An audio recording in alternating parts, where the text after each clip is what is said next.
ce qu'on est en train de voir, c'est, je te dis, cette inversion des référentiels. C'est-à-dire que jusqu'à présent, la vérité, ce qui était perçu comme le truc bien à faire, c'est ce que disait ton banquier. Alors que tu t'aperçois aujourd'hui que c'est pas vrai, en fait. Que ce qui est bien à faire, c'est ce que te disent les créateurs de contenu. Et ça, pour les institutions et pour les gens de plus de 50 ans, c'est extrêmement difficile à accepter. Ah, ça oui. Et donc, nous, on est dans une position qui est pénible. Parce que on sait qu'on raconte des trucs bien pour les gens, tu vois. Je sais que ce que je raconte, c'est bien pour les gens.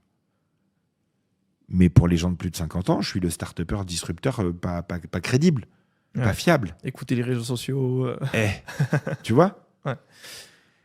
Et donc, voilà. Donc, c'est une période qui est passionnante, qui est très dangereuse, parce qu'il y a plein d'arnaques, forcément, qui se glissent dans tout ça. Parce que comme il y a une attention énorme. Là où il y a de l'argent, de toute façon. C'est surtout qu'il y a une attention énorme.